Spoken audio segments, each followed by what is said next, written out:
Hi everyone, my name is June. Welcome back to another episode of our Senior Fireside Chats. Today I'm joined once again by the lovely Vivian. Hi there. Hi June. Okay, anyways, in today's episode we're going to be talking about adulthood. And this is quite interesting to me because I'm 17 years old. So next year I will legally be an adult. And I don't know how I feel about that. It seems kind of crazy. So Vivian's here to talk It'll about... take a few years. Yeah, for sure. Yeah, it'll take a few years for that to sink in. Yeah, I mean, wow. Anyway, so we've got a few questions here lined up for today. So the first one is, what would you say is the one greatest difference between your adult life and life as a teenager? Okay, here's something that I know now that I didn't know for a very long time. I'm a teacher, and we're required to go to all kinds of trainings, professional development training and stuff. And so our entire staff one year had to spend an entire week at a brain development conference, which was really interesting. And I've learned that research has proven that the part of your brain that controls your decision-making process does not fully develop until you're 25 years old. And so that explains a lot of things. When I was young, I found that I had a lot of unspoken assumptions about things, some preconceived ideas that really weren't grounded in reality. That's one of the differences that I've seen as I get older. For example, I'll just give you one example of that. I got married at 20, and I had this idea, because we were young and in love, that my husband would just pick up on the things that I was feeling. If I felt something deeply, it seemed to me that it was reasonable. He would realize that I was feeling, sad or homesick or hurt by something he said or something like that. And, based on movies and books and, the conditioning that I had as an American teenager, I thought that it was perfectly reasonable and that was an expectation that I had going into marriage. It didn't occur to me until several years later, almost a decade into my marriage, that in actuality, he really could not read my mind. He had no idea what was going on inside of me unless I told him. And then, for days, I would nurse a hurt about something that he said that I thought he said to be hurtful or something like that. And I would mention it. So I would finally break down, and it's like, he's not going to say anything first. He's not going to apologize. So I would go to him and say, when are you going to apologize to me? Or something like that. And he'd be like, for what? And I'd say, well, you said this to me. And he's like, yes, and he had no clue that I, took it the wrong way. And I had to understand that I had to learn to take things at face values, at face value, and not read into what people were saying, not just my husband, but anybody, people I work with, my bosses, because people don't always filter what, they know what they want to say in their mouth, in their brains, but it doesn't always come out of their mouth the way that they intend. And a lot of times people just say stuff and they don't have an agenda. They don't have any ulterior motives. They don't mean anything by it. And I finally realized it was silly for me to be taking offense at things that people didn't mean to offend, and so that's one thing that I've learned. Just let it go. It's not a big deal. And instead of all the time getting my feelings hurt or being offended or whatever, I'm just like, who cares? It's not a big deal.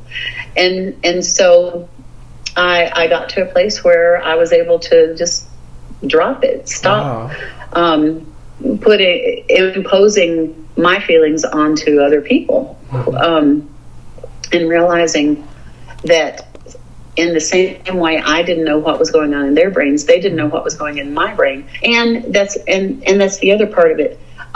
If somebody has hurt me or done something that I find really offensive or something, they have no way of knowing that I feel that way unless I say it, you know, like a certain behavior or something. When one of my students or whatever, a student that taps the desk loudly every time he's thinking or something like that, I you know, instead of being tempted to think, like I've heard some teachers do, that he's doing it just to annoy me, just say, that's very disruptive for the people around you. Do you realize how loud that sound is? And most of the time they're like, oh, no, sorry, you know, I'll suggest, why don't you find something else to tap, you know, that's quieter and something like that. And so I've learned, if I want somebody to know something, I need to say it.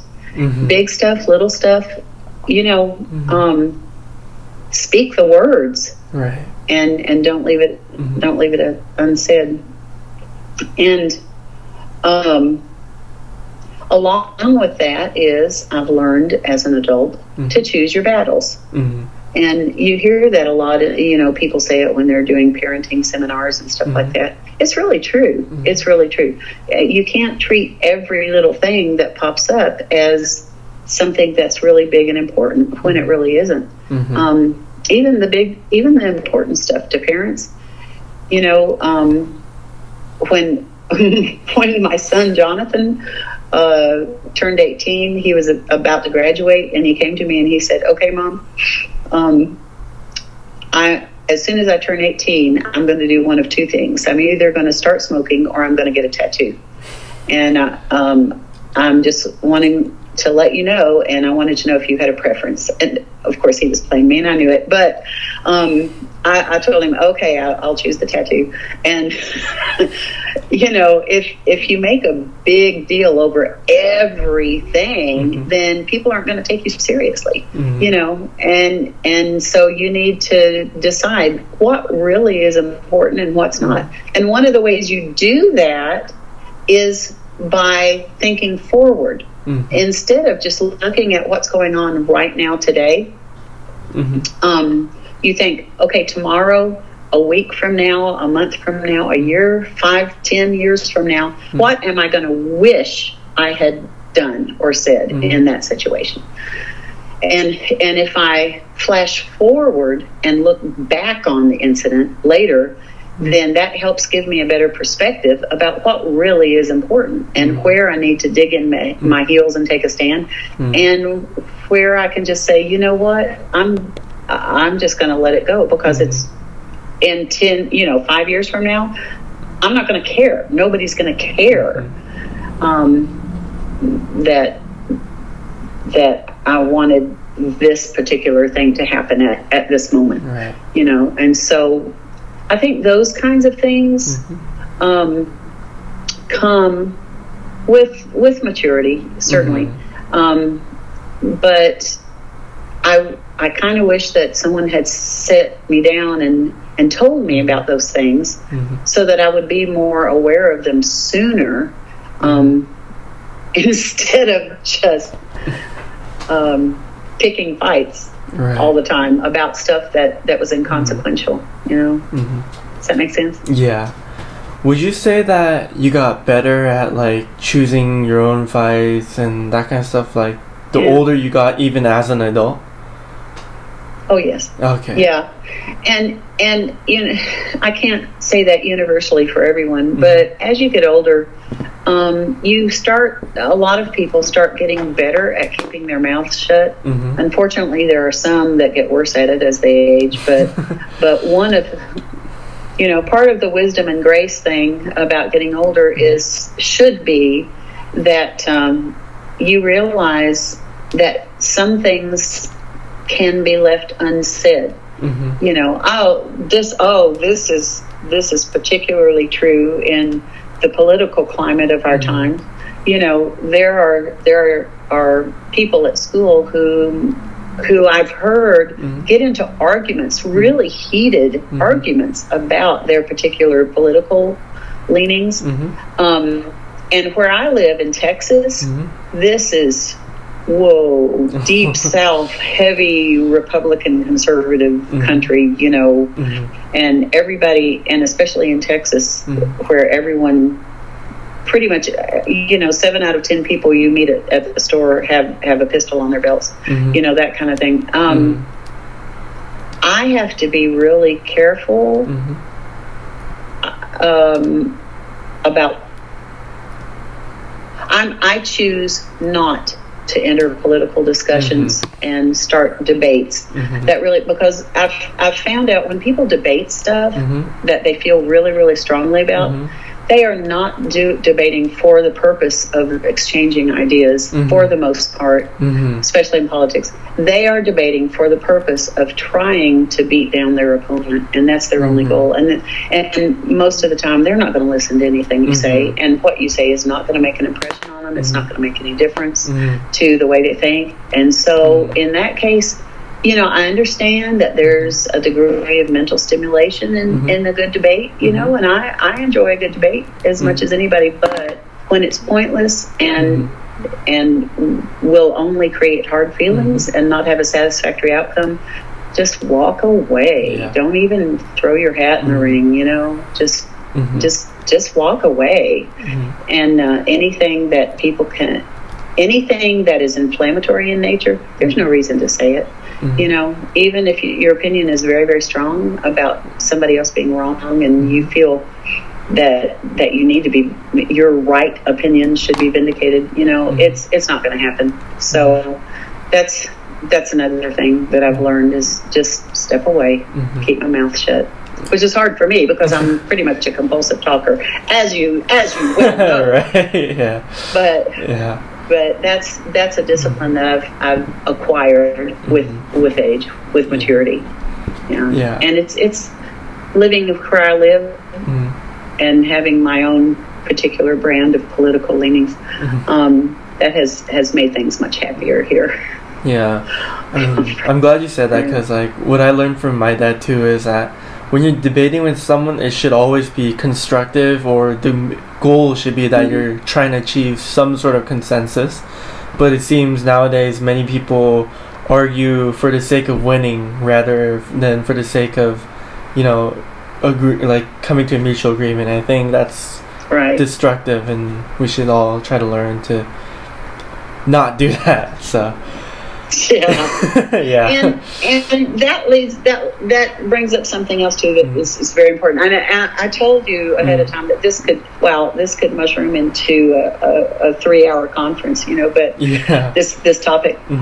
But another thing that's really, really important that I've learned that I didn't know when I was young is fair fighting. The rules of fair engagement, and that is not to start a discussion with the pronoun you.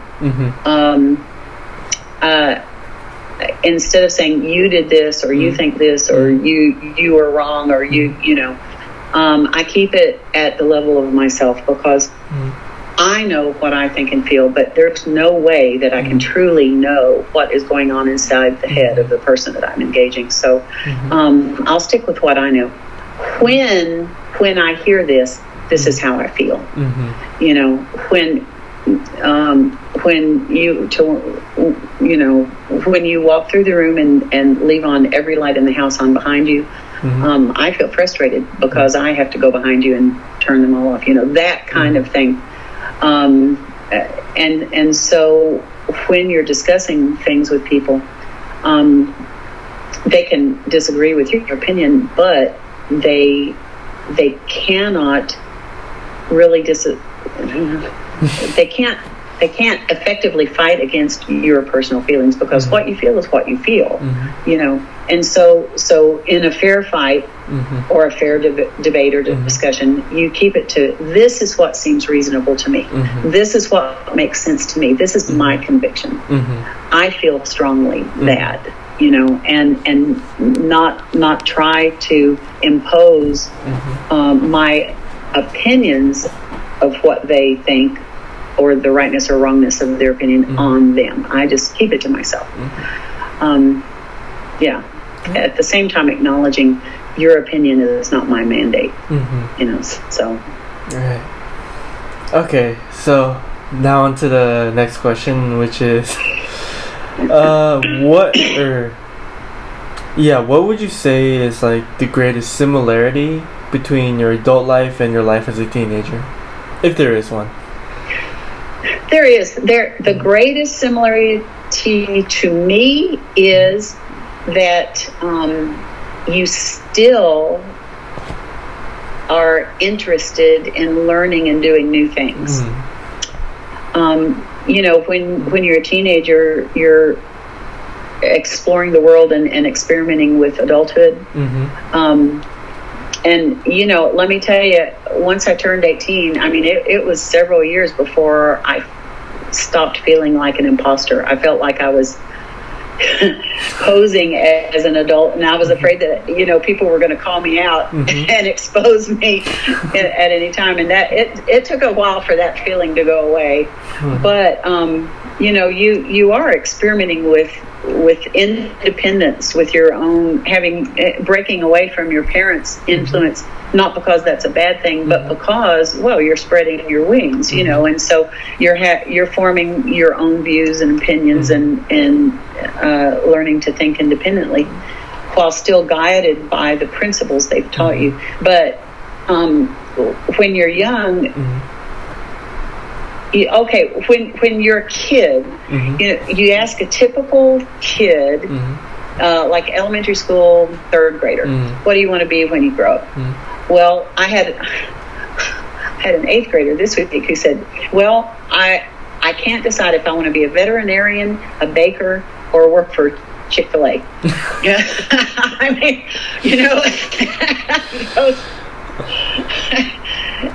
one of those three. I've narrowed it down to one of those three. But you start to realize as you grow up that you don't have to lock yourself into one thing for the rest of your life. You can keep growing. You can keep branching out. In my case, I started off as a music major. I majored in keyboard accompaniment, and that gave me a great deal of satisfaction. I still accompany the solo and ensemble contests at school, for choir and band and stuff. Love that. I've never left that. But a couple of years later, I added English as a second major. And then later on, I went back to school and studied, got 30 hours for another major, and finally graduated with 3 majors. It took me a long time, but then I went to seminary, and my master's is in biblical backgrounds and Old Testament. It's like you keep finding things that you enjoy, and you keep stretching yourself, and the same kind of stretching that you're doing now as you break through that boundary between youth and adulthood, that stays the same. That feeling like you always have something ahead of you, and the feeling like there's always something else you could learn or do, and that feeling of stretching in a good way. You don't have to lose that, and that's a good thing, and that's one of the reasons you see adults of all ages taking photography classes or painting classes or ballroom dancing or taekwondo, whatever. And so that I guess have you ever read Goethe's Faust? I have not. Dr. Faustus had such a thirst for knowledge and experience, life experience, that he made a deal with the devil and sold his soul in exchange for never having his quest for new knowledge and new experience come to an end. And so he just wanted more and more and more. And you still feel that to some degree. If you don't sit down and stay there. Some older adults they get to a point where they just sit down and turn on The Price is Right and never get up, and as long as you keep looking for things that will stretch your mind and stretch your thinking, your understanding, and your knowledge, your worldview, things like that, then you'll stay as engaged as you were when you were your age. Yeah. So I guess I like that desire to always learn something new or try something new never really goes away, right? Even as you age. It never does. It does. Some people shut it down, but you don't have to. As long as you keep your list going and find ways to tick things off your list. It doesn't have to be 10 in a year. It can be 1 in a year. But on my 50th birthday, 15 years ago, time flies. I decided on that day, I made a deliberate choice. I decided that every year I was going to try at least one new thing that I had never done before. Something new, something different. On that particular day, I got a tattoo. Whoa! that was my kid's suggestion. So that was my new thing. Wait, can I see it? For that day. What is it? It's on my wrist, yeah. It's Hebrew. It says Eved Yahweh, which is servant of God. And so that's kind of my, I don't know, identifying mark. And so that was my kid's suggestion. Why don't we go get a tattoo? And I'm like, okay, I've never had one, but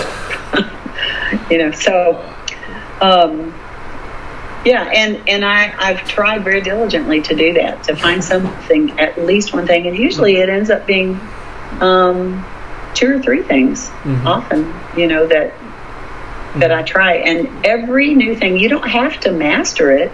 You can just try it, and have the experience of it. And it's very satisfying, even if you don't. You know what? I'd love to learn how to dance hip hop. I would love to learn that.